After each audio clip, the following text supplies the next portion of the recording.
ચાલો ગીતાનો સ્વાધ્યાય છે 5 શ્લોક છે. ગીતાનું સમગ્ર તાત્પર્ય પુરુષોત્તમ યોગ કહેવામાં છે.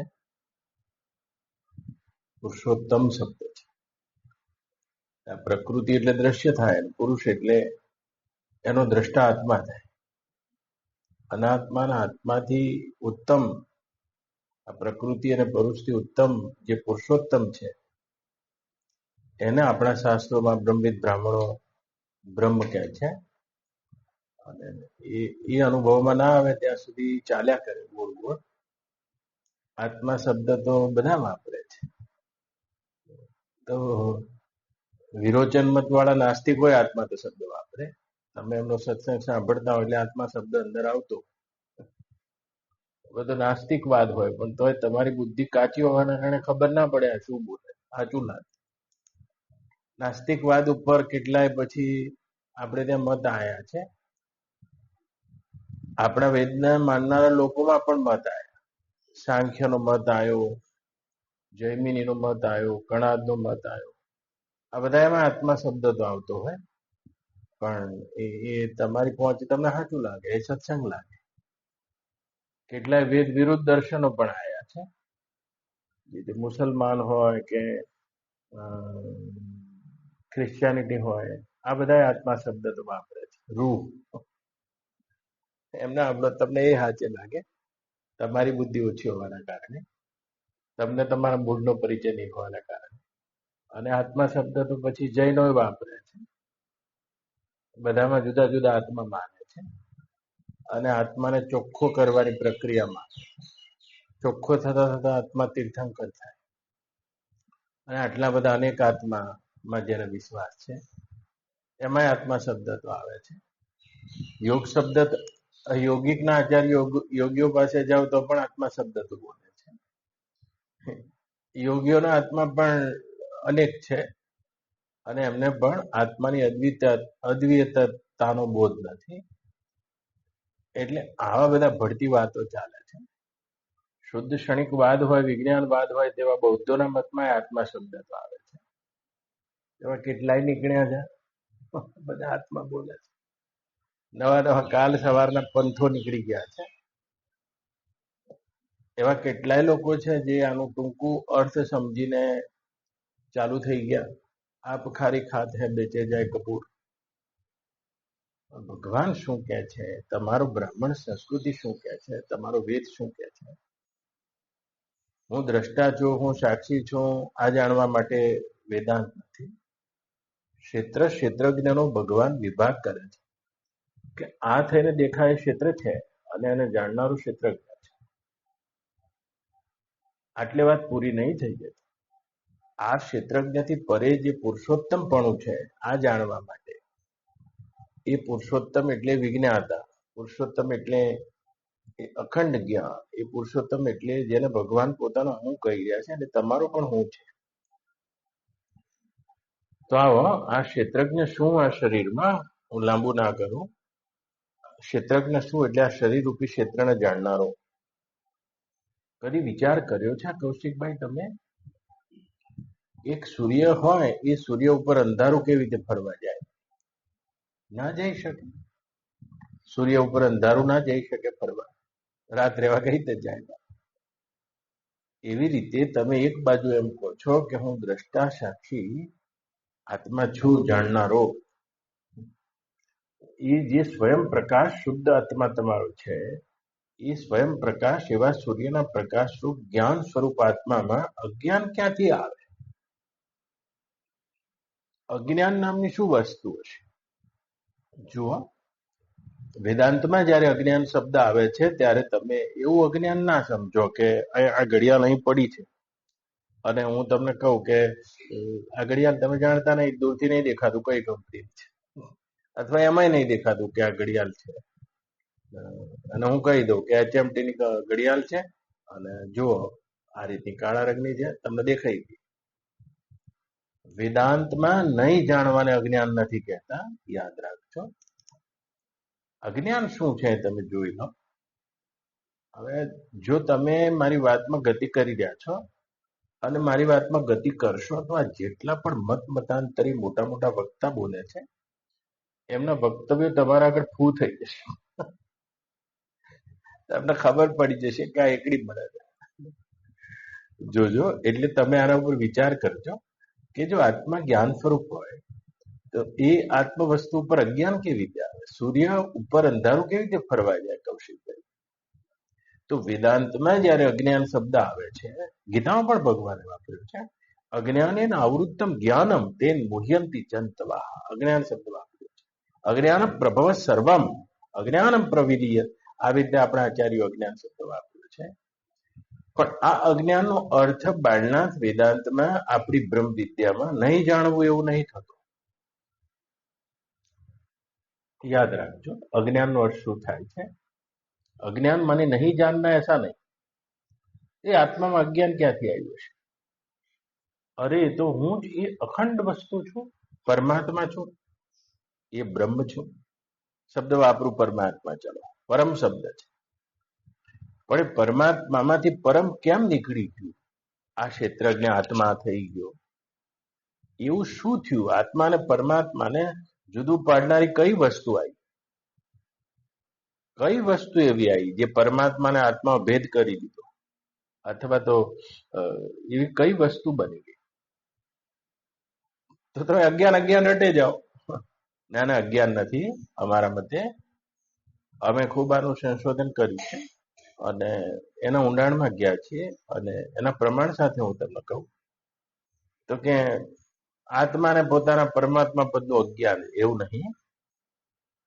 ધરતીમાં જેમ ઉગવું એવો સ્વભાવ છે, પાણીમાં જેમ તરંગાયિત થવું એવો સ્વભાવ છે, પવનનું જેમ સ્પંદિત થવું એવો સ્વભાવ છે, હવાનું સ્પંદિત થવું એવો સ્વભાવ છે, એમ બ્રહ્મનું એટલે કે પરમાત્મા મારું એ જ્ઞાન વૃત્તિનું પૂરણ થવું એવો સ્વભાવ છે.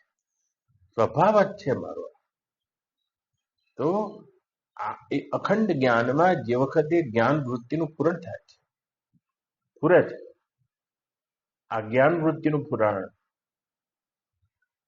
આ પૂરણને તમે વૃત્તિ કહી દો, આ પૂરણને તમે મન કહી દો, આ પૂરણને તમે બુદ્ધિ કહી દો, આ પૂરણને તમે ચિત્ત કહી દો, આ પૂરણને તમે દેહ કહી દો, આ પૂરણને જ તમે અનંત અનંત બ્રહ્માંડ કહી દો. આ બ્રહ્માથી ઉડેલું પૂરણ છે. અને આટલું બધું નામ ના આપવું હોય તો ભગવાન આને ક્ષેત્ર કહે છે. જે પૂરણ પૂરીને દેખાય, આ પૂરણ ક્ષેત્ર છે. હવે પૂરી છે પૂરણ, પણ એની સાથે સાથે મને પણ લાગે છે હું પૂર્યું છું. આ ક્ષેત્રનો જાણનારો ક્ષેત્રજ્ઞ એ જ્ઞ થઈ ગયો, જાણનારો બની ગયો. આ ક્ષેત્રના માપમાં જે ક્ષેત્રજ્ઞપણું લાગે છે, જાણપણું લાગે છે, તો મારામાંથી ઉઠતું જ્ઞાન મને આચ્છાદિત કરી દે છે. બીજું કોઈ અજ્ઞાન નથી, ઉઠતું જ્ઞાન જ અજ્ઞાન છે. આ ક્ષેત્રનું આચ્છાદિતપણું થવું અને વૃત્તિના માનમાં માપમાં મને મને માનવો, ક્ષેત્રજ્ઞમ એટલે કે હું જાણનારો છું, સાક્ષી છું, દ્રષ્ટા છું. આમ થઈ ગયું.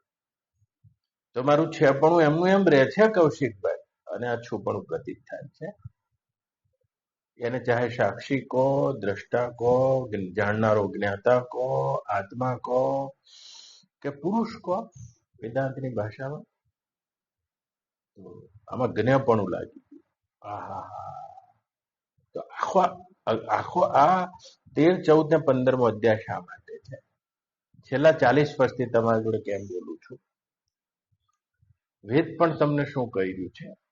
વેદ પણ તમને એ જ કહી રહ્યું છે કે આ ક્ષેત્રજ્ઞ છું, જાણનારો છું. ના, જાણનારો તો મારું એ પદ છે, જે પદને મારે વિસર્જિત કરવું છે. કોઈ જાણ નહીં હોય તો જાણનારો હશે? આ પદનું નામ પુરુષોત્તમ છે. ઉત્તમો પુરુષો અન્ય. જો 15મા અધ્યાયમાં ભગવાન શબ્દો બદલી કાઢવાના છે. શરક સર્વાણી ભૂતાની અક્ષર કુટસ્થ ઉચ્યતે. એ અર્જુન એક ક્ષર પુરુષ છે અને એક અક્ષર પુરુષ છે. આ ભાષા છે. તો જેને અહીંયા 13મા અધ્યાયમાં ભગવાન ક્ષેત્ર કહે છે, પ્રકૃતિ કહે છે, જેનું વર્ણન કહે છે, અને એને ટૂંકમાં 15મા અધ્યાયમાં અક્ષર પુરુષ કહે છે. ક્ષર એટલે થઈને દેખાય છે, શરીર થયેલું છે, પ્રકૃતિનું છે, દ્રશ્ય છે, ઉઠતું જ્ઞાન છે, અને ક્ષર છે, ક્ષેત્ર છે. ક્ષરક્ષરવાણી ભૂતાની અક્ષર કુટસ્થ ઉચ્યતે. અને એમાં જે ક્ષર પામતો નથી, જ્યો કા ત્યો હે, वो અક્ષર કુટસ્થ, એ કુટસ્થ છે. જેને અહીંયા 13મા અધ્યાયમાં ક્ષેત્રજ્ઞ કહે છે, એને 15મા અધ્યાયમાં અક્ષર પુરુષ કહે છે, કુટસ્થ કહે છે. જ્યો કા ત્યો, જો જાણનારો તેનો જ બચે છે. बचपन चला गया, जानने वाला मैं वही का वही. युवानी चली गई, जानने वाला मैं वही का वही. बचपन बुढ़ापा जा रहा है, जानने वाला मैं वही का वही. આ હું કુટસ્થ જ છું.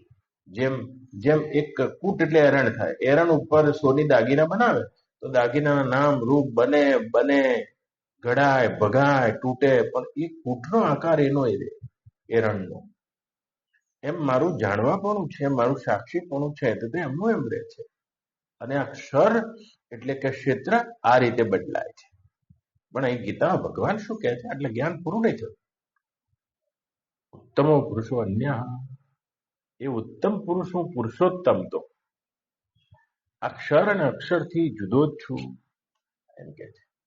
હા, તો અહીં તો હું ભૂમિકા બાંધું છું.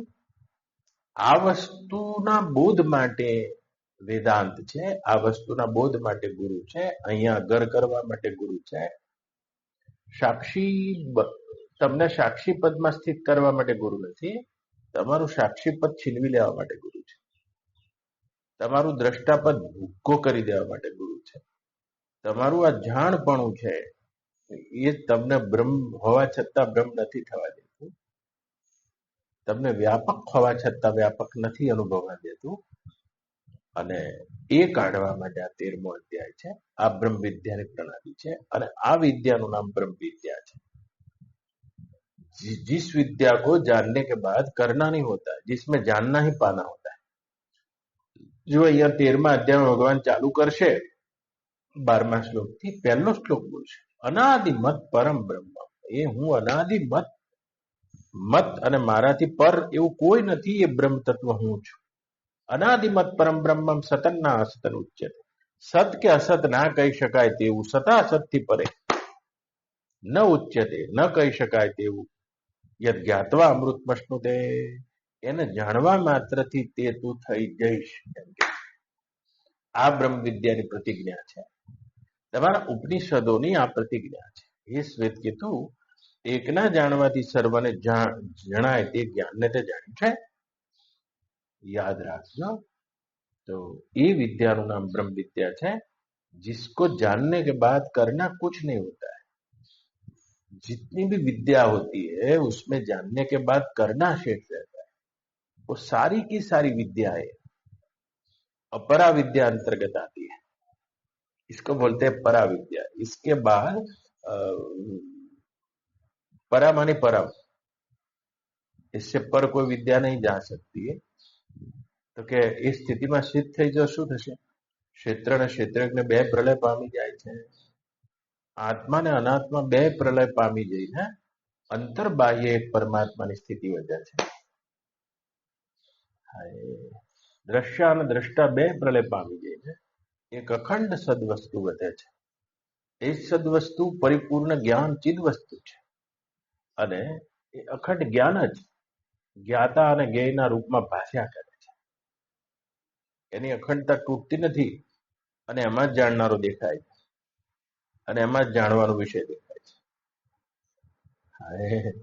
એની અખંડતા એમની એમ બની રહે છે, અને બે યુગપદ એમાં સાયમલ્ટેનિયસલી એક સાથે ભાષ્યા કરે છે. તો આવો તત્વ ગોતી કાઢીશું. તો આ જે જણાય છે તે તો કોઈ તત્વ નથી, આ જણાય છે તે તો પ્રતિભાસ છે. અને તમે જે હું થઈને અનુભવો છો જાણનારા, એ જાણનારા પણ એ જાણપણાના અભિમાનમાં દેખાઈ રહ્યા છો. એક જ અખંડ શુદ્ધ પરિબ્રહ્મ પરમાત્મા જ આ વિભાગમાં આ રીતે પ્રતીત થઈ ગયો છે. જેની આ સ્થિતિ થઈ જાય છે અને એને કહે છે જ્ઞાન પ્રલય. इसको बोलते हैं ज्ञान प्रलय, आत्यांतिक प्रलय. श्रीमद् भागवतમાં 4 પ્રકારના પ્રલય છે. એમાંનો એક પ્રલય છે नित्य प्रलय. जैसे आप रात में सो जाते, प्रलय हो गया सारा, नित्य प्रलय. તો પણ એ પ્રલય થઈ ગયું, પણ તો એ અજ્ઞાન બનેલું છે એટલે સવારે જાગી અને પાછા હું રમણભાઈ છું, બ્રાહ્મણ છું, ટીકણો છું, ચાલુ થઈ ગયા. प्रलय के बाद सुबह जब उठ जाते हो सृष्टि हो गई, जीव दशा એ રહી છે. નિત્ય પ્રલય. નિત્ય પ્રલય પછી આવે છે નૈમિતિક પ્રલય. કોઈ નિમિત્તે પ્રલય થઈ ગયો, જેવી રીતે બ્રહ્માજીની રાત્રિ થઈ ગઈ છે, આ નૈમિતિક પ્રલય છે. એક કલ્પનો અંત થઈ ગયો અને બ્રહ્માની રાત્રિ થઈ ગઈ. આ સમષ્ટિમાં જ અહમ કરીને બેઠેલો પુરુષ છે અને એની રાત્રિ થઈ ગઈ, સારા પ્રલય હો જાતા. અને બ્રહ્માના કારણે શરીરમાં બધા લીન થઈ ગયા. એવી રીતે સવારે ઉઠીને તમે એના એ વાસના વાળા જીવ રહ્યા છો, એવી રીતે બ્રહ્માની સૃષ્ટિ થાય ત્યારે બ્રહ્માના સંકલ્પ કાળે બધા જીવો એ જ રીતે પાછા અજ્ઞાનને લઈને એ પ્રલયમાંથી પાછા બહાર આવે છે. ભૂતગ્રામ આ રીતે સર્જાયા કરે છે. એક હોય છે મહાપ્રલય, જ્યારે આ બ્રહ્મા જતા રહે છે અને એના આધાર રૂપ બધા જેટલા આકારો છે તે હિરણ્ય ગર્ભે જતા રહે છે. એ વખતે શું થાય છે? અવ્યક્તાદિની, એ જે ભગવાનની અવ્યક્ત માયા છે તેમાં બધા લીન થઈ જાય છે. બધા જીવો પોતપોતાના વાસના, પોતપોતાનું અજ્ઞાન, પોતપોતાના કર્મનું બીજ લઈને વિલીન થઈ જાય છે. પણ એ વખતે પણ જ્યારે સર્ગ કાળે વળી પાછો સર્ગ થાય છે મહાપ્રલય પછી પણ, તે વખતે પ્રત્યેક જીવ અવિદ્યા, અજ્ઞાન, ગુણ, કર્મ, કાળ, કર્મ, ગુણ અને સ્વભાવનો ઘેરાવો લઈને વળી પાછો પોતપોતાની રીતે જન્મે છે. તો આ નિત્ય પ્રલય, નૈમિતિક પ્રલય અને મહાપ્રલય દરેક વખતે થયા કરે, તે છતાં તમારી આવાગમનની પ્રક્રિયા નહીં તૂટતી. એક ચોથા નંબરનો પ્રલય છે, એને કહે છે જ્ઞાન પ્રલય. જ્ઞાન પ્રલય, આત્યંતિક પ્રલય એવો નામ આપ્યું છે. જો અત્યારે હાલ તમને બ્રહ્મ વિદ્યા લાગે તો આ જેટલું પણ પર થઈને દેખાતી પ્રકૃતિ છે, ક્ષેત્ર છે, અને એ પ્રકૃતિના માપમાં દેખાતું જે દ્રષ્ટા પુરુષ છે, આ બધું એ લય પામીને તમે એકલા રહી જશો. અત્યારે હાલ પણ જો સ્વરૂપથી વિચાર કરીને જોવા જાઓ તો તમારા એકલા સિવાય કશું છે નહીં. ના જીવ છે, ના જગત છે, ના ઈશ્વર છે, ના કોઈ એવા આકાર વાળા નિયમન કરનારા નિયંતા છે. એક જ અખંડ શુદ્ધ બુદ્ધ નિત્ય મુક્ત આકાશની માફક પરમ શાંત એ પરમાત્મા પ્રવર્તી રહ્યા છે. તો આ જન્મમાં તમને આ બોધ થઈ જવાને કહે છે આત્યંતિક પ્રલય. તમે પરિબ્રહ્મને પોતાની આત્મ વસ્તુ સમજીને શાંત થઈ જાઓ, અને આને કહે છે આત્યંતિક પ્રલય. કે આનું ફળ શું થશે? આનું ફળ એ થશે બા કે શ્વાસ ચાલુ રહેશે અને વાસના, કર્મ અને એના કારણરૂપ અજ્ઞાન વિલય પામી જશે. શ્વાસ ચાલુ રહી જશે. હાય હાય, અને આનું નામ મુક્તિ છે. તો કે મૃત્યુ કોને કહે છે? શ્વાસ બંધ થઈ જશે નંદુબા, પણ વાસના, કર્મ બી રૂપે થઈને અજ્ઞાન, આ ત્રણે ત્રણ એમનું એમ રે અને શ્વાસ બંધ થઈ જાય. વાસના અધૂરી રે અને શ્વાસ બંધ થઈ જાય. આ મૃત્યુ છે. પણ વાસના, અજ્ઞાન અને કર્મનો લબાચો ખોવાઈ જાય અને શ્વાસ ચાલુ રહી જાય. આનું નામ મુક્તિ છે. દેશની બ્રાહ્મણ પરંપરામાં મુક્તિ પરોક્ષ નથી માની. મુક્તિ હમણાં હાલત છે. શ્વાસ ચાલુ રહી જાય અને આ બધું પ્રલય પામી જશે. અહીં તમારા સિવાય કોઈ બચે નહીં. અને આ અર્જુનની સ્થિતિનું નામ નષ્ટો મોહા છે. તમે શું એ લેવા માંગો છો બહેન? તમે લઈ શકો છો, કારણ કે સમગ્ર મનુષ્ય જાતિની પેરવી કરી રહ્યો છે અર્જુન. અર્જુન પ્રતિનિધિ છે મનુષ્ય. પણ શું તમે મનુષ્ય છો? મનુષ્ય એટલે આકૃતિ નહીં બા. જેમ એક નદીનો પુલ હોય એ નદીના પુલનો એક છેડો આ બાજુ હોય ને એક છેડો આ બાજુ હોય, અને વચ્ચે કોઈ માણસ છે ઉભો જ નદીના પુલે. આમે જઈએ કે આમે જઈએ કે આ બાજુ એનું પિયર છે ને આ બાજુની સાસરી છે, બે બાજુ. એમ મનુષ્ય એ જગ્યાએ ઉભો છે, પાછો પડી જાય તો પશુ છે, અને પશુતાથી સહેજ ઉપર ઉઠીને વચ્ચે આવ્યો છે. જો પેલા કિનારે જતો રહે તો પોતાના વિજ્ઞાતા પરમાત્મા પદમાં શાંત થઈ શકે છે. આ મનુષ્ય બેચેન કેમ છે? બેચેન એટલા માટે છે, મનુષ્યની બેચેની એ છે કે તે પશુતાથી ઉપર ઉઠી ગયો છે અને પરમાત્મા સુધી પહોંચી નહીં શકતો. ભૂત અને ભવિષ્ય બે છે એની પાસે. પશુ જુઓ બેચેન નથી, એની આંખો જુઓ, એના આંખમાં વિકાસની કોઈ એવી વાત નહીં ખુલી. પશુ એટલે પશુ, નિર્દોષ છે. તો મનુષ્ય, હવે મનુષ્ય બે બાજુ પડી શકે છે. તમને ખાવામાં, પીવામાં, અડવામાં, સૂંઘવામાં, સ્પર્શવામાં, દારૂ પીવામાં, ભોગમાં ઉતરવામાં, અથવા કોઈ પણ માં જે પણ પ્રકારનો આનંદ આવી રહ્યો છે એ તમે એટલી ક્ષણ માટે પશુ થઈ ગયા છો. હા, પશુ તમે રહી નહીં શકતા, કારણ કે તમે થોડી ઉપર ઉઠી ગયેલી ચેતના છે, માટે એ પશુ તમે રહી નહીં શકતા, પાછા માણસના પદ ઉપર આવી જાઓ છો. અને અને જોજો, જે ક્રોધમાં તમે થોડી વાર માટે ભૂલી જાઓ છો તો તમે પશુ હવે બની નહીં શકો. યાદ રાખજો, તમારી સંભાવના તો એ બ્રહ્મ તત્વમાં જાગવાની છે, માટે તમે મનુષ્ય છો. તો તો તમે જુઓ, કાયમી થોડી ટેમ્પરરી આનંદ લેવો તો લઈ લો. કામમાં ઉતરી જાઓ, ક્રોધમાં ઉતરી જાઓ, લોભમાં ઉતરી જાઓ, તમારા અંદરનું પશુ જાગી ગયું અને તમે એ છેડે જતા રહ્યા છો. પણ થોડી વાર આ તો ટેમ્પરરી છે. આ જે વિષયાનંદ છે તે ટેમ્પરરી છે. તમને આનંદ એટલે નહીં આવી શકતો, કારણ કે મનુષ્યમાં ચેતના કઈ અર્ધનિર્મિત થઈ ગઈ છે, જાગી ગઈ છે. તમારી પરમ સંભાવના તો પેલી બાજુ જવાના છે. પરમાત્મા પદમાં જાગવું એ તમારી સંભાવના છે. તમે એ બાજુ જઈ શકો છો. હા, પણ વારંવાર અહીં શા માટે પડ્યા કરો છો? હા, એક મારા બા હોય, 80 વર્ષની ઉંમર છે, આ પેલા ભાઈ આ છે 80 વર્ષની ઉંમર છે, એમ હવે એ બાળક થઈ જાય થોડી વાર માટે, રમકડા જોડે એક થઈ જશે, વૃદ્ધ પણ ભૂલાઈ જશે, પણ એ બાળક થઈ નહીં શકે, પાછો નહીં પડી શકે. પાછા પડવાની પ્રકૃતિમાં કોઈ વ્યવસ્થા નથી.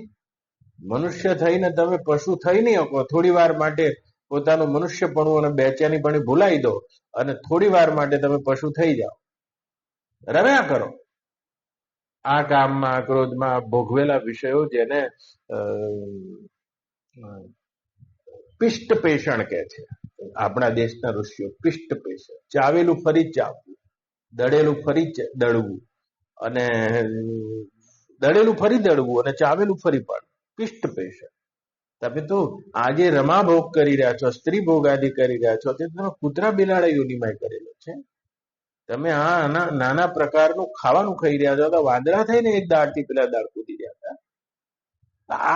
આ જે ભોગો તરફ તમારી યાત્રા છે, તે તમારી પાશ્વીયતા, તે પિષ્ટ પેષણ, એને અમે બધા બ્રહ્મર્ષિઓ પિષ્ટ પેષણ કહે. ચાવેલું ફરી ચાવવું, પણ ચાવ્યા કરે છે. મનુષ્ય ઉપર ઉઠી શકે છે, યાદ રાખજો. આ મનુષ્ય શરીરની આટલી સંભાવના કેમ છે? ઘણા બધા કારણો છે આકૃતિના. અને અર્જુન મનુષ્યની ભૂમિકા ઉપર ઉભો છે, બે રણના મધ્ય ઉભો છે. એટલે તમે પણ બિલકુલ મધ્ય ઉભા છો. તમે પિષ્ટ પેષણની વૃત્તિ રાખીને કોક દાડો બીજા કલ્પમાં પશુત્વની યાત્રા કરી જશો, અને જો તમારા શબ્દો તમારા કાને પડે છે તો તમે તો, તમારું ભવિષ્ય ખુલ્લું છે. તમે તો એ ક્ષેત્રજ્ઞ છો, ચાપી મામ, જેને ભગવાન પોતાનું મામ કહી રહ્યા છે. એટલે કૂદકો મારીને અને ભગવાન અને તમારા વચ્ચેનો પડદો તોડીને તમે એના જોડે એકાકાર થઈ શકો, તે તમારી સ્વયંની સંભાવના છે. યાદ રાખજો, આપણા દેશના ઋષિઓ ગાંડા નથી કે એમને સ્વર્ગના દેવતાઓને પણ મનુષ્યનું શરીર લાલાયિત કરવા માટેનું ચિત્ર દોર્યું. સ્વર્ગ એટલે શું હશે? સ્વર્ગ એટલે એવી કલ્પના જ્યાં બધું સુખ જ સુખ છે, અને એના કરતા મનુષ્યનું શરીર તો શ્રેષ્ઠ છે કારણ કે સુખ તમને કદી જાગવા ના દે, સુખ તમને ઊંઘાડેલા રાખે. સુખ તમને ડૂબાડેલા રાખે અને સુખ તમને એવા જ્ઞાનમાં રાખે. સુખી માણસને આવશ્યકતા નથી જાગવાની પડી. એક એવું જ્ઞાન છે અને ખબર નથી કે આનો અંત આવે ત્યારે શૂન્ય પુણ્ય મૃત્યુ લોકમ ભિષંતી, અને આ જાગવાની જગ્યા નથી અતિ સુખ. અને નરક એટલે અતિ દુઃખ. તો નરકના જીવોને જાગવાની જગ્યા નથી, કારણ કે અતિ દુઃખ જયારે પડે અને એ દુઃખ જીવનનો જયારે ભાગ બની જાય ઝાલાજી, ત્યારે દુઃખનો પણ એક આદત બની જતી હોય છે. પછી એ દુઃખ નથી લાગતું. જેમ તમે આ ચોખ્ખાઈમાં રહો છો તો તમને આ ચોખ્ખાઈમાંથી ગંદકીમાં જાઓ તો ગંદકી લાગે, પણ કોઈ મિયાવાડામાં જાઓ, કોઈ બધું સિંધી વ્યવહાર થતો હોય ત્યાં તમે જાઓ, ત્યાં ઘર આગળ એટલી ગંદકી હોય, તમે આમ નાક બંધ કરીને ત્યાંથી ચાલો પણ એ લોકો ત્યાં બેસીને જમતા હોય, કારણ કે એનું મન એનું આદતી બની ગયું છે. જેના જીવનમાં માત્ર અતિ દુઃખ છે અને એવા લોકો પણ નરક કહે છે, અને આપણા દેશના બ્રાહ્મણો, અને ત્યાં એને નરક એટલે દુઃખની જ આદત પડી ગઈ છે. માટે સુખ નામની કોઈ વસ્તુ છે એવો એનો વિચાર પણ આવે એવો નથી. માટે દુઃખ સાથે સમજોતો થઈ. હા, આ મનુષ્યનું શરીર જ એવું છે જેમાં તમને પલે પલે દુઃખ પડી રહ્યું છે અને સુખ મળી શકે છે તેવી વૃત્તિ છે. આવો અને તમે તમારી મનુષ્યતાનો આબાદ ઉપયોગ કરીને ભગવાન કહી રહ્યા છે તે માર્ગે આ 13, 14 અને 15 અને આખી ગીતા નું અનુસંધાન કરીને આ ગીતા તમને કહેવાય રહી છે. જો તમે અર્જુન હોવ તો, એટલે કે તમે મનુષ્ય હોય તો, તમે થોડી વાર માટે પશુતાના સ્તર ઉપર ગરી અને એ થોડી વાર માટે જ્ઞાનમાં ના આવવા માંગતા હોય તો તમે અર્જુન. બે રણના મધ્ય તમે હોય અને તમે કોઈ સત્ય સમજવાની તૈયારી કરવા વાળા હોય અને તમે આ નિત્ય પ્રલય, નૈમિતિક પ્રલય અને આત્યંતિક પ્રલયના જન્મ મરણના ચક્રની પરાધીનતામાંથી છૂટી અને હમણાં હાલત જો એ આત્યંતિક જ્ઞાનનો પ્રલય કરી શકવાને સમર્થ હોય તો આ ગીતા તમને કહેવાય રહી છે અને ભગવાન તમને કહી રહ્યા છે. બાકી આ તમને કહેવાય રહી છે બાળનાથ, અને ભગવાન એનું વર્ણન કરી રહ્યા છે. आओ ने एनु मेरिट જોઈએ છે. ऐसा ज्ञान नहीं होता है. विश्वविद्यालय में चलने वाला जो ज्ञान होता है उसमें विद्यार्थियों की खाली बुद्धि देखी जाती है और विद्या की भूख देखी जाती है. व्यभिचारी છે, ચોર છે, જુઠ્ઠો છે, એના જીવનના કોઈ મૂલ્યો નથી, તો આપણે સાયન્ટિસ્ટ કદાચ બની શકે છે, ડોક્ટર બની શકે છે, કલેક્ટર બની શકે છે. આ બધી અપરા વિદ્યા છે. એ બહુ મોટો સિદ્ધય બની શકે છે. લો, એવા કૌલ અને વામ માર્ગી લોકો પણ આવ્યા કે જે મરદાનું માંસ ખાઈને પણ એ કૌલ સિદ્ધિઓને પ્રાપ્ત થયા છે. પણ અહીં અમારા મતે તો આ બધી અપરા વિદ્યા છે અને જેમાં બીજા કોઈ મેરિટની આવશ્યકતા નથી. કોઈ પણ આવા માણસો પણ જેવો રાવણ જેવો કૌલાચારી છે અને તે છતાંય જો જગતમાં આ જ સિદ્ધિઓનું માન હોય તો રાવણ એ કૌલાચાર વામપંથી તંત્ર માર્ગી હતો, તે છતાંય આ સિદ્ધિઓને પ્રાપ્ત થયો. આ સિદ્ધિને અધ્યાત્મને કોઈ લાંબી લેવા દેવા નથી. પણ જેને સાચા અર્થમાં અધ્યાત્મ કહે છે અને જેને શ્રીમદ ભગવદ ગીતા ઉપનિષત્સુ બ્રહ્મ વિદ્યાયા અથો પંચદશો નામો પંચદશો અધ્યાય, જે બ્રહ્મ વિદ્યા ઉપનિષદ યોગ શાસ્ત્ર આવા નામ આપ્યા છે. તો એની જ્યારે તમારે વિદ્યાના હસ્તગત કરવી છે ત્યારે કેટલાક લક્ષણો તમારામાં જોઈએ છે અને એ 20 લક્ષણો છે. એમાંનું એક પણ ઓછું હોય તો આ માર્ગમાં આવવાની 2 જન્મ વધારે લાગશે. શ્રી ભગવાન વાચ અમાનિત્વમ મદંભિત્વમ અહિંસા શાંતિ આર્જવમ આચાર્યોપાસનમ શૌચમ સ્થૈર્યમાત્મ વિનિગ્રહ ઇન્દ્રિયાર્થેષુ વૈરાગ્યમ અનહંકાર એવ જ જન્મ મૃત્યુ જરા વ્યાધિ દુઃખ દોષાનુદર્શનમ અશક્તિર્ન અભિસંગ પુત્રદાર ગૃહાદિષુ નિત્યમ ચ સમચિત્તત્વમ ઇષ્ટ અનિષ્ટ પપત્તિષુ મયી ચાનેન યોગેન ભક્તિરભ્યભિચારિણી વિવિક્ત દેશ સેવિત્વમ અરતિર્જન સંસદી વિવિક્ત દેશ સેવિત્વમ અરતિર્જન સંસદી અધ્યાત્મ જ્ઞાન નિત્યત્વમ તત્વજ્ઞાનાર્થ દર્શનમ એતદ જ્ઞાનમ ઇતિ પ્રોક્તમ અજ્ઞાનમ તદનોન્યથા. આટલું જ મારા માટે જ્ઞાન છે, બાકી બધું અજ્ઞાન છે, એમ કરી અને ક્ષેત્રજ્ઞનું વર્ણન ચાલુ કરવાના છે, બ્રહ્મનું વર્ણન. તો આવો, અને ભગવાનના વચનો છે, એટલા મધુર વચનો છે. ગીતાનું એવું ગીત છે, ગાનારા સ્વયં વાસુદેવ કૃષ્ણ છે, શ્રી ભગવાન વાચ છે. આની ભાષા ખબર ના પડે તો પણ સાંભળવા માત્રથી જીવને આરામ આપે તેવી નારાયણના સ્વયંની વાણી છે. કશી ખબર ના પડે તો પણ તમે ચૂપ તો થઈ જ જવાના, એવી ભગવાનની વાણી છે. અને કહી રહ્યા છે, હે અર્જુન, અમાનિત્વ એ નિર્માનીપણાનો જેનો અભ્યાસ છે, નિર્દંબીપણું છે, અહિંસા છે, શાંતિ એટલે ક્ષમા છે, આર્જવ એટલે સરળતા છે, આચાર્યોપાસન છે. કાલે કહેતો તો આ 20 મૂલ્યોમાં આ મેન મૂલ્ય છે. અને આ કી છે, આ કી મારા હાથમાં આવી ગઈ છે, તમારા હાથમાં જો આવી જાય તો ભગવાનની પોતાની આ જ કી છે. જયારે સુદામાને મળ્યા છે ભાગવતમાં, અને ત્યારે જો વર્ણન કર્યું છે, હા, તો આ કી છે, આચાર્યોપાસનમ. કીડી જુદી છે, અને ભમરી અને કીડો બે જુદી જુદી યોનીના છે. યાદ રાખજો, બધા આખી દુનિયાને ખબર છે કે ભમરો, જે ભમરી હોય છે, ભમરી તે કદી પણ પ્રજનન કરીને, ગર્ભાધાન કરીને બચ્ચાને નહીં જન્માવતી. એ તો એક કીડાને પકડી લાવે છે. તમે જોજો, એક માટીનું દર બનાવે, એ માટીની દરમાં એક કીડાને પકડી લાવે, ઈયળને પકડી લાવે છે બાજના. એ કઈ કે આપણે જેમ ગાય ભેંસ બચ્ચાને જન્મ આપે એ રીતે ભમરી બચ્ચાને જન્મ ના હાલે. પ્રજનન તંત્ર એનું કામ નથી કરતું. જેમ સાપ હોય, સાપ તો સાપને આંખ અને કાન બે ભેગું હોય છે, એમ ભમરીમાં કોઈ પ્રજનન અવયવ નથી હોતા. એ ભમરીની ચાંચ છે ને, એ જ એનું પ્રજનન અવયવ માનો થોડી વાર માટે, અને કીડાને પકડી લાવે છે. એ ગુરુજી મારા ભમર સમાણા, કીટ પકડ ઘેર લાવે, અને મારે સબદના બાણ ગુરુજી આપ ભમર બનાવે. ગુરુજી વિના કોણ યમર જલ પાવે.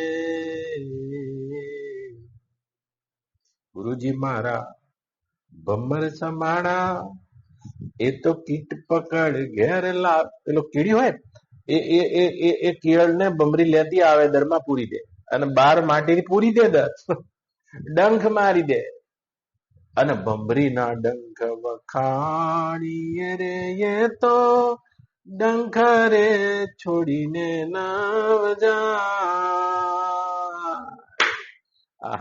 બા, અને ઈયળ ડંખ છોડીને જતી નથી, જોજો. હા, પછી એનો ડંખ તમને કોકને ભમરી કરડી હશે, એને ખબર હશે, કેટલું લોખંડનો કાટ લગાડી દો તો એ હુજી જાય ને, ઝટકો એવો વાગ્યો હોય. તો આ ભમરી છે. એટલે પેલી કીડી હોય, ભમરીનું ચિંતન કરે છે, એનું કે હમણાં આવશે, હમણાં ડંખ મારે, હમણાં આવશે, અને ડંખ મારશે. બા શરીરે ફરીને એ પાછી પરે, પછી કીડાના ભમર બની જાય રે, એ તો કીડાના ભમર બની જાય. એક ડંખ, બે ડંખ, 3 ડંખ, 5 ડંખ, અને જયારે ભમરી બની જાય તે ઈયળ ચિંતન કરી. આપણા સંસ્કૃતમાં એક ન્યાય આવે છે, કીટ ભ્રમર ન્યાય. એ કીડો ભમરાનું ચિંતન કરીને ભમરો થઈ જાય છે, ભમરી થઈ જાય છે. એનો રંગ, એનું રૂપ. હવે ઈયળ હતી, આ તો ને ઈયળને થોડી પીળો રંગ હોતો હશે, ઈયળને થોડી ચાંચ હતી હશે, ઈયળને થોડી પાંખો હતી હશે. જન્મી એ તો ઈયળના કોસેટામાંથી જન્મી છે, પણ એક દાડો ઈયળને પાંખો આવી રે, અને ઈયળ લાગી ઉડવા અનેક દાડો ઈયળ ઉડતી હતી આકાશમાં. એટલે સામે ચકલી મળી, મોર મળી, પોપટ મળ્યો, ગરુડ મળ્યું. ખાલી ઈયળ? તું ઉડે છે તારે તેમ ખબર પડી કે હું આકાશમાં ઉડી શકું છું? ઈયળ ને પાંખો આવી રે, ઈયળ લાગી ઉડવા. કીધો તો એને, પછી એને એકદમ યાદ આવ્યું છે. અલ્યા કીધું કે તું તું આ કદી ઈયળ ઉડી ના કે તું આકાશમાં અમારે જો ઉડતી થઈ ગઈ, અમારા પક્ષી થઈ ગઈ. ત્યારે આંખમાંથી આંસુ આવ્યા. કીધો તો એને ભમરી વારો સંગ, અને કીધો તો એને સદગુરુ વારો સંગ. જે ઈયળ ને પાંખો આવી રે, ઈયળ લાગી ઉડવા.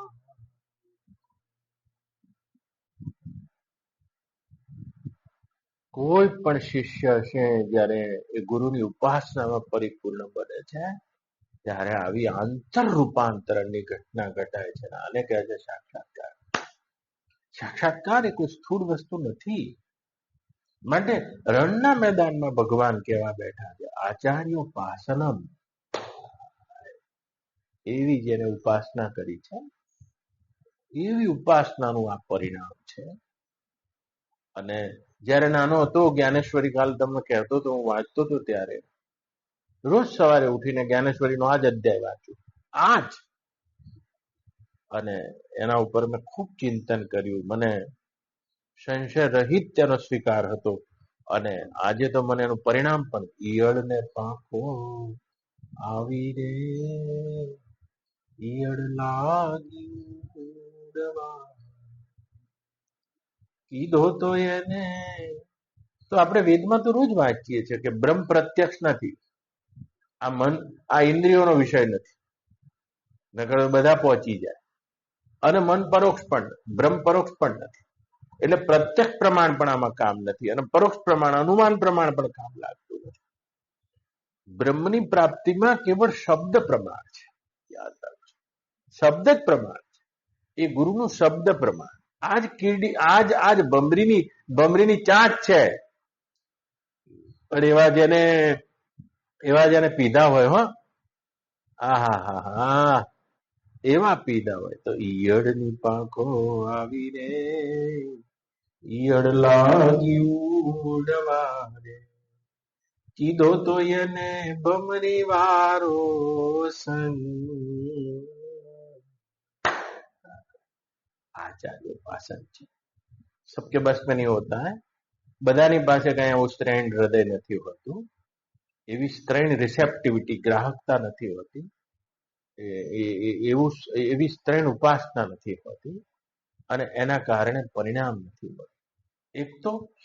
એક તો મહાપુરુષો કા મિલના દુર્લભ, કબીર કહે છે, એ દુર્લભ. અને દુર્લભ મળી જાય તો આપણા હૃદય એવા નથી હોતા. આ તો તમે જોજો એ કેવા હોય. ઘણી વાર કહેવાય છે, વીછીનારે ડંખ વખાણીએ રે, એ તો ડંખ રે માયા રે છોડીને નવ જાય. પેલી વીછણ હોય, તમે જોજો, સદગુરુની ઉપમા આપી ધીરા ભગતે. 3 ઉપમા આપી ને, એક કાચબીની, એક ભમરીની અને એક વીછીની ઉપમા આપી. ધીરા ભગત થઈ ગયા આપણે ત્યાં. ગાયકવાડ બાપુ સાહેબના ગુરુ હતા, ધીરા ભગતની કાફીઓ. હા, કેવા કેવા પુરુષો આ દેશમાં થયા છે. તો એ કહે છે કે પેલી વીછણ હોય ને, તમે જોજો, વીછણ બચ્ચાને જન્મ આપે છે. વીછણના શરીરમાં સ્તન ગ્રંથિ નથી હોતી, દૂધ ના પીવડાવીએ કે વીછણ. અને ઉલટાની વીછણને બચ્ચા થાય, જેવી પ્રસૂતિ થાય, બેટલા બચ્ચા જન્મે અને પહેલા ડંખ મારે, વીછીના ડંખ મારે, ડંખ. એટલે એના બચ્ચા ડંખ માર્યા પછી આમ આઘા જવાની જગ્યાએ એના શરીરે ચોંટી પડે છે. એવો નિયમ છે કે વીછણ એક જ વખત વિયાય છે. વિયાયા પછી વિછડ 2 વાર ના વિયાય. વિયાયા પછી બચે નહીં, કારણ કે સ્તન ગ્રંથિ તો છે નહીં, માટે એ વિછણના બચ્ચા છે તે એની માતાનું માંસ ખાય છે. એ તો માંસ બટુકે ખાય એમ કે છે ધીરા ભગત, કે એ બધા એની વિષણની માંસ ખાઈ જાય, પોતાનું માંસ ખવડાઈ જાય છે, પોતે મરી જાય, એના બચ્ચા જીવી જાય છે. અને આ ગુરુ હોય છે બા, પોતે સમાઈ ગયા. જો રામકૃષ્ણ પરમ વિવેકાનંદ જોઈ લો, આ જોઈ લો બા, સાંદીપની ઋષિ અને કૃષ્ણ જોઈ લો, સુદામા જોઈ લો, અને એવા ભગવાન રણના મેદાનમાં યાદ કરી રહ્યા છે. આચાર્યોપાસનમ, સબકી બાત નહીં હે, બધાનું કામ નથી આ રહ્યું, અને કામ હોય તો બાકીના તો બધા આચાર્યોપાસનની બાય પ્રોડક્ટ છે, આપોઆપ જ આવી જાય છે. એક જ અમૃત ધારા, કાલે કહેતો હતો, બધા 19 રોગોની આ દવા છે, અમૃત ધારા. આચાર્યોપાસનમ, બાકીની તો હું તમને સમરી કહી દઉં. શૌચમ એટલે પવિત્રતા. યાદ રાખજો, કદી પણ તમે જ્ઞાન સમાન કોઈ વસ્તુ પવિત્ર નથી, ગીતામાં ભગવાન કહે છે. તો એ જ્ઞાન સમાન કોઈ પવિત્ર વસ્તુ નથી. પવિત્રમ વિદ્મહે જ્ઞાનમ, એમ ગીતામાં શબ્દ છે. તો એ પરમાત્મા એટલે પવિત્રતાની સીમા છે, પુનિતતાની, પ્રસન્નતાની, અને એ પવિત્રતાની, જ્યાં પવિત્ર કશું નથી, અને એ દેશમાં જેને જવું છે શૌચ માટે સાધકે પવિત્રતાનો આગ્રહ રાખવો જોઈએ. યાદ રાખજો. તો કેટલાય પ્રકારની પવિત્રતા છે. આપણે થોડા નીચા ઉતરીએ તો શાસ્ત્રમાં જઈએ તો પહેલી તો આહારની પવિત્રતા છે, આચારની પવિત્રતા છે, વિચારની પવિત્રતા છે. જોજો હા, આજીવિકા એટલે ધનની પવિત્રતા છે, કર્મની પવિત્રતા છે, મનની પવિત્રતા છે. આવી કુલ 9 પવિત્રતાઓ છે. શોર્ટમાં કહી દઉં તો પહેલી આહારની પવિત્રતા છે. અને બ્રાહ્મણના શરીરમાં જન્મ તો મળ્યો છે, પણ એ અનંત જન્મોની બાપ દાદાની પવિત્રતા તમારા લોહીમાં આવી છે, અને તમે તે પવિત્રતાને પાડતા આટલા પહોંચ્યા છો. પણ વર્તમાન કાળમાં બ્રાહ્મણના ખોડિયામાં લારી ઉપર બેઠા હેઠા ચપણિયા ખાઈ રહ્યા છો. આ પવિત્રતાના અભાવમાં કદી પણ આત્મજ્ઞાન ના થઈ શકે. પોતાની રેણીમાં આહાર શુદ્ધો સત્વ શુદ્ધો, આહાર શુદ્ધો સત્વ શુદ્ધો, સત્વ શુદ્ધો ધ્રુવા સ્મૃતિ, આપણો વેદ કહે છે. તો એવી ધ્રુવા સ્મૃતિ, એવી સ્મૃતિ અંદર જન્માવી છે, મેઘા જન્માવી છે. તો આહાર શુદ્ધો, આહાર કરો તેવો ઓડકાર થાય છે, અન્ય ઓડકાર. યાદ રાખજો, આ શરીર તમે જે ખાધું છે પ્રફુલ્લભાઈ, એના 3 ભાગ થાય છે. સ્થૂળ ભાગ ઝાડા વાટે બહાર નીકળી જાય છે, એનો સૂક્ષ્મ ભાગ એટલે રજોગુણનો ભાગ, એમાંથી આ કર્મેન્દ્રિયો અને શરીરની શક્તિ બને છે. અને આહારનો જે સત્વ ભાગ છે, એનાથી તમારા વિચાર બને છે. આજે તમારા વિચારો શું છે કહો? તમે ખાધું તું જ છે કાલે, કેમ રાતે 12 વાગે વિચાર બગડ્યા છે? શું ખાધું તું તો વિચારો. આહાર શુદ્ધો સત્વ શુદ્ધો. જેને પોતાના એમાં એક સાત્વિકતાનું બંધાણ બાંધી રાખ્યું છે, આવા લોકો બ્રહ્મ જ્ઞાનના લાયક બને છે.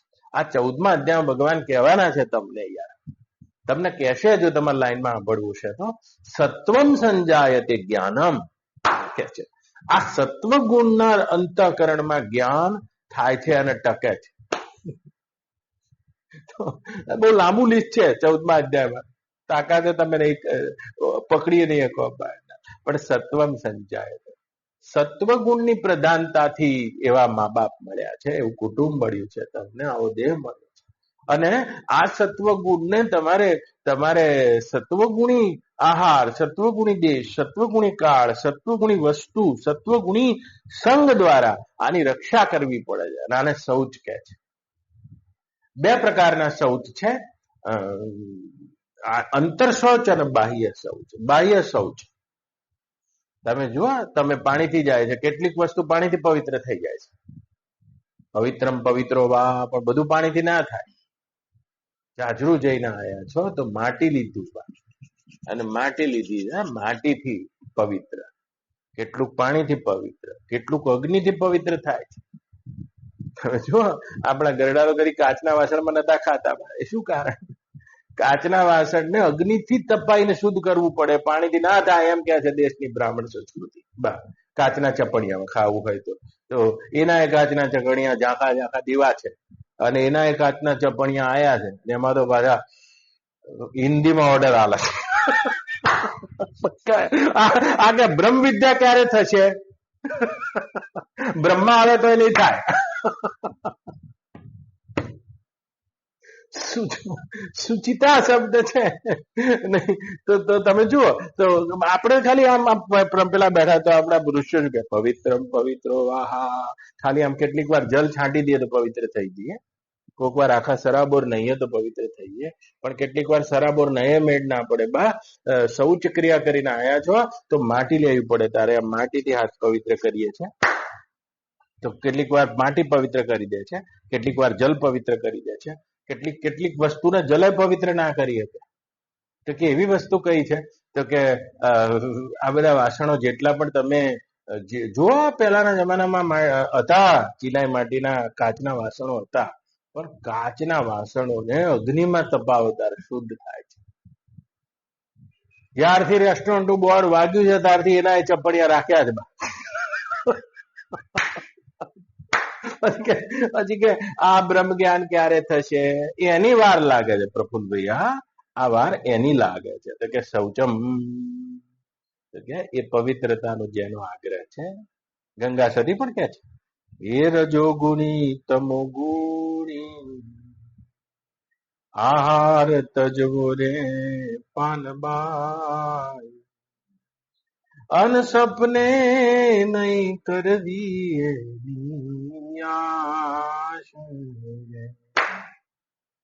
એ ધ્યાન ને ધારણા કાયમ રાખવી.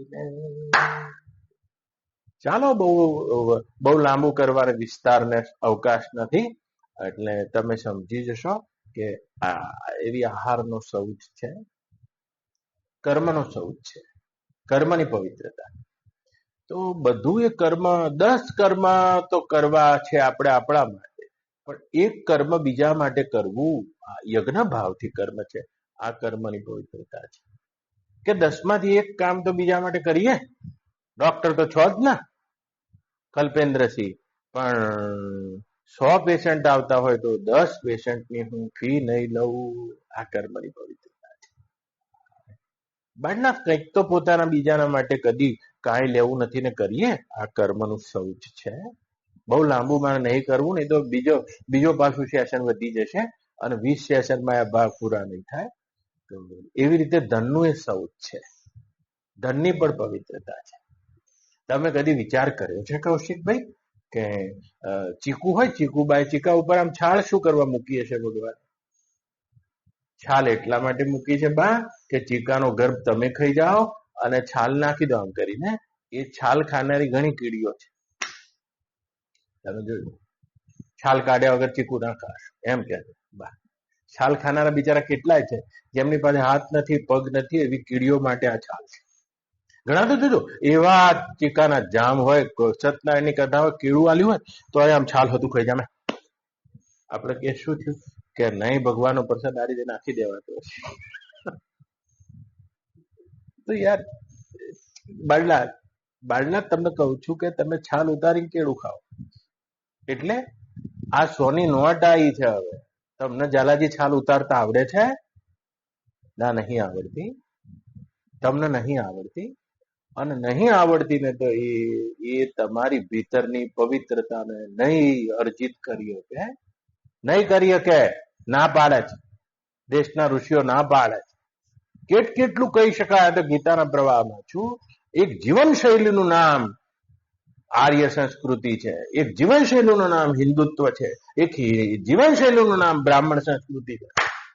એ જીવનશૈલી માત્ર બ્રહ્મ વિદ્યા, તમે કેવી રીતે બેસો છો, લો છો, આપો છો, દો છો, ખાવ છો, અને એ શૈલીને સુધારવા ઉપર થઈ શકે છે શૌચમ. આ શૌચ પાયો છે, મનનું શૌચ છે, એ મનના વિચારોનું શૌચ. એને પણ સાફ કરતા જવું પડે. એનો રોજ તમારા ઘરમાં રોજ કશું એરટાઇટ રૂમ છે, તો એ કદી વિચાર કર્યો છે કૌશિકભાઈ કે આ એરટાઇટ રૂમમાં કચરો ક્યાંથી આવે છે? હવે ક્યાંથી આવે મારા રામ જાણે, હું એ નહીં જાણતો, તમે જાણતા નથી કેવી રીતે આવે છે. શું કરવું પડે બા? રોજ ઝાપટવું પડે બા. મન મંદિરના ખૂણે ખૂણેથી કચરો કાઢી નાખજો, આ માન બઢાઈ, પણ આ રોજ કરવું પડે. છેટા મેલી ઈર્ષ્યા કાઢી નાખજો. જોવા, અને એવા શુભ આચરણ વગર, એવા પુણ્યમય કર્મો વગર કદી પણ પવિત્રતા નહીં આવે, અને પવિત્રતા વગર ભીતરની પ્રસન્નતા નહીં આવે, અને પ્રસન્નતા વગર કદી પણ, ગીતામાં ભગવાન શંકરાચાર્ય વ્યક્ત પ્રાણે બોલ્યા છે, પ્રસન્ન ચિત્તેષુ પરમાત્મ દર્શન. આવા પ્રસન્ન ચિત્ત વાળાને પરમાત્માનું દર્શન થાય છે. અને એ પ્રસન્નતાને તો ગીતામાં ભગવાન કહે છે, પ્રસાદ સર્વ દુઃખાનામ હાનિરસ્યો ઉપજાય. આ ચિત્તનો જે પ્રસાદ છે, આ પ્રસન્નતા છે, આ અંતિમ સદગુણ ભગવાન શ્રી કૃષ્ણ ગણાયો છે. પણ કેવી રીતે આવે છે? એ જેની પાસે એવી પવિત્રતા છે, પુણ્ય બળ વડે પવિત્રતા છે, અને પવિત્રતા બા પ્રસન્નતાની જન્મી છે. માટે કરીને પવિત્રતાનો આગ્રહી સાધક જોઈએ છે. મનસા વાચા કર્મણા બધામાં આગ્રહ જોઈએ. નહીં તો જોજો સીધા જ ક્લાસમાં બેસી ગયા, આપણે બેસી ગયા છીએ, અહીંથી હમણાં ઉભા થવાના, જો કે ચાલો ભાઈ બંધ આવ્યો છે, ચાલો ત્યારે શું કરશો બાળનાથ? આ શૌચમ નું શું કરશો દિલીપભાઈ? દલાજી इसका क्या करेंगे? આ બ્રાહ્મણ સંસ્કૃતિ છે. આ તમે એમ નહીં સમજતા, ખાલી ખાલી જલ નહીં લેતા, જલમાં આચમન વગર આગળનું કામ પણ કરતા. ગૌમ જલવાદાય કેશવાય નમઃ કેશવાય. એટલે ગાંડા છે આ બધા તમારા દેશના ઋષિઓ. તમે કોટ બેન્ટમાં ઉભા બેઠા બેઠા બ્રહ્મ વિદ્યા લઈ લેશો, લેક્ચર આપશો. મૂર્ખા છે આ બધા બ્રાહ્મણ. એક બહુ મોટા સંત આયા બા, અને ચતુર્માસ થતો હતો. એ ચતુર્માસમાં એમને વળી 4 વેદના વાક્યો ઉપર સત્સંગ ચાલુ કર્યો. પ્રજ્ઞાનમ બ્રહ્મ, અયમ આત્મા બ્રહ્મ, સર્વમ ખલ્વિત, એવા 4 વાક્યોમાં તત્વમસી, આ 4 વાક્યો ઉપર સત્સંગ ચાલુ. 1 મહિનામાં 1 વાક્ય લેવાનું. એમાં એક બ્રાહ્મણની સ્ત્રી હશે, અને આ જોરું ભણેલી હતી, એમ હતી, અને એને તો બ્રહ્મ વિદ્યા ઝડપી લાગી ગઈ. પછી ચતુર્માસ કરીને સંતો જતા રહ્યા, અને તો બધું બ્રહ્માકાર થઈ ગયું, સર્વમ ખલિદમ બ્રહ્મ. અને એમ કે દેહ આપણે ક્યાં છીએ? ભાઈ રોજ આપણા બ્રાહ્મણમાં બનાવીને પછી એનો વિશ્વદેવ યજ્ઞ કરવાનો હોય. કૂતરાને, બિલાડાને, અતિથિને બધાને હાલીને, યજ્ઞને હાલી અને પછી જમવાનું. આવી આદત આપણી સંસ્કૃતિમાં. એ વિશ્વદેવ યજ્ઞ કર્યા વગર જમવા બેસી ગઈ. આમ ફોન સાંભળતી જાય ને જમતી જાય. એવામાં એનો ગરધણી આવ્યો. એને કીધું કે રમીલા આમ ચાલે? આપણે જાની છીએ, આપણે બ્રાહ્મણ છીએ, અને તેમ કે વિશ્વદેવ યજ્ઞ કર્યા વગર એમ કે શું એમ કે એકડા બગડા ભણો છો? હવે કલેક્ટર નું ભણ્યા પણ બુદ્ધિ તમારી ઓછી, એટલે બ્રહ્મ વિદ્યા ભણો. બધું બ્રહ્માકાર છે. આપણે એમ કે દેહભાવથી ઉઠી ગયા. હું પ્રમાણ વગર નહીં બોલું. કયા વિશ્વદેવ યજ્ઞને મારે હોમ કરવાનો? અહમ વૈશ્વાનરો ભૂતવા દેહ પ્રાણી નામ દેહમાં આશ્રિત, અને કરીને ગીતાનો શ્લોક ફટકાર્યો ને કે આ 4 પ્રકારના અન્ન હું પચાવું છું.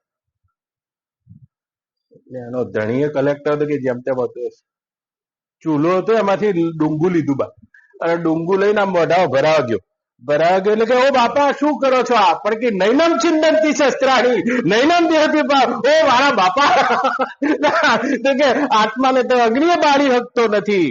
ચકી રમીલા એમ નહીં યાર, તમે એકદમ ઝપટ કૂદી ના જતા યાર. તમારા આચાર વિચાર કોઈ પણ પ્રકારની ક્રિયા, સમજણ, રેણી અને આ બધું મૂક્યા વગર કૂદકો બ્રહ્મ વિદ્યામાં આ રીતે ના મારી દેતા. શૌચમ, એના પછી સ્થૈર્યમ.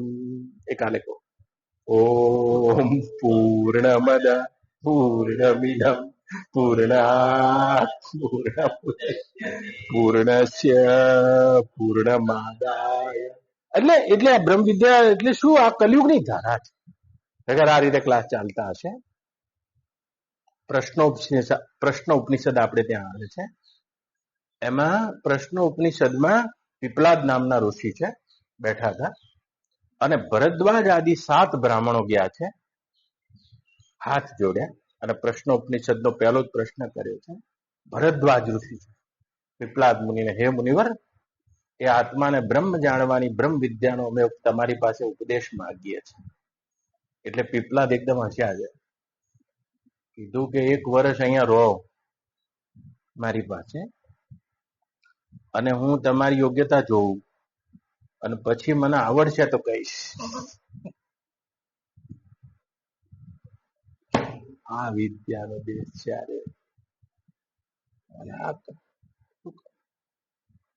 કોઈનો ઉપદેશ કરી દીધો, તત્વમસી થઈ ગયો. તત્વમસી આમ વૈશ્વાનરો ભૂતવા. ચડ્ડી તો એની પહેરું છે.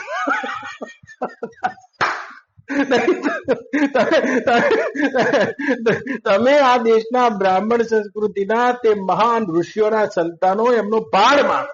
એમની જે જીવનશૈલી તમને આપવામાં આવી છે, જીવનશૈલી ચાલુ કરો. તમે બ્રહ્મ વિદ્યાના અધિકારી છો, તમે એ જ જગ્યાએ જન્મેલા છો, પણ તમે હાવ આવા અડધા અંગ્રેજ બાબુ ના બની જશો. અંગ્રેજ બાબુનું આવા કામ નથી. અંગ્રેજ બાબુ આમાં ના ચાલે યાર. એના શૌચ શબ્દ કૂદી જવો પડે તો બુદ્ધિના સ્તરે તો ખબર પડવાની છે કે આ ક્ષેત્ર છે, હું ક્ષેત્રજ્ઞ, આ બ્રહ્મ છે. પતી ગયું, ચાલુ કરો વેપાર. એમ નહીં ચાલે, એમ નહીં ચાલે. શૌચમ શૌચમ આ રીતે છે. ઓમ પૂર્ણમદ પૂર્ણમિદમ પૂર્ણાત પૂર્ણમુદચ્યતે પૂર્ણસ્ય પૂર્ણમાદાય પૂર્ણમેવાવશિષ્ય. ભાઈ ઘણા આપણને સલાહ આલતા હોય, આપણે કહીએ ને તો કે બાપજી હવે આ તો બધું પ્રેમમાં ને એમ નહીં. પ્રેમમાં શેનો નિયમ હોય? એટલે એ તો પ્રેમમાં તું તારી ઘેરથી પ્રેમ નહીં કરી શક્યો ને ગુરુને શું કરવાનું છું કે? તો કે પ્રેમમાં ને એમ નહીં પડે તો પ્રેમમાં એ પ્રેમ જાગે ને પછી બધા ગોપીઓને નિયમ નતા. એ ગોપી ગીત છે. આપણે તો બધા નિયમના આધારે નહીં છોડવા. જાગતા રહે ના પડતા, જાગતા રહે. આ શૌચમ છે. આ કઈ અઘરું નથી, પણ તમે તમારા બાપ દાદાની જીવનશૈલીને ધ્યાનમાં લો, એ ઋષિઓની જીવનશૈલીને ધ્યાનમાં લો. એમને એમ તમને આમ આચમન લેવડાવતા હશે, આમને આમ પગે લગાવતા હશે જમતી વખતે. શું એના પાછળ તમારી પાસે કરવા માંગે છે એ તો વિચાર કરો. અને આને શૌચમ કહે છે. 8 વાગે ઉઠીને ચા ને બિસ્કિટ ખાઈને પછી 8:30 દોડમ દોડ નહીને 9 વાગે લેક્ચર ભરવા આવ્યા. પછી એમ થાય કે બાપજી આગળ ક્યારે કહે છે, 15મો અધ્યાય ક્યારે કહે છે? ભરદ્વાજ ઋષિ તો નહીં કીધો, પીપલાદે મહિના રાખ્યા છે નહીં. માટે આ મેરિટ છે, મેરિટ. અને એ મેરિટ આપણે અર્જિત કરવું પડે છે. એટલે આચાર્યો પાસે પછી શૌચમ ચાલ્યું. આજે વિષય તો પકડી રાખે છે. ચાલો, કલ મિલેંગે.